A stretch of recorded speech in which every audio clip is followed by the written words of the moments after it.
We have this saying within the team at Operation Freedom that rescue isn't an event, it's a process. And if you think about your life as a believer, as a follower of Jesus, how unfortunate it would have been in that relationship with you and the Lord if once you said, Jesus, I love you, I'm following you, and that was it. To me, that's not a relationship. And so there's so much in the spectrum of human trafficking that happens, beginning with grooming into trauma, into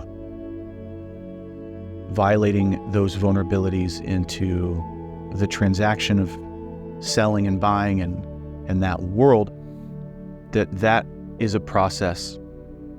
And traffickers know that there's a process leading up to what I need from somebody.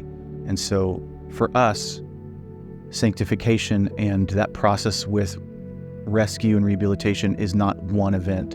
So when we do trips in Vegas, we don't see this week, the weeks that we come out here as an event.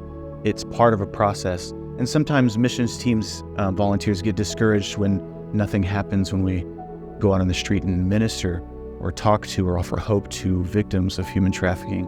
And we tell them, hey, just because nothing happened here doesn't mean nothing's going to happen next month and the months following, because the compound effect of doing ministry over long periods of time and showing up and being consistent, I think a lot of times we miss that part if we're not careful of just being consistent and physically in front of people so they recognize you over and over and over and say, hey, I'm going to show up for you when nobody else does. I'm going to believe in you when nobody else does. I'm going to love on you when nobody else does.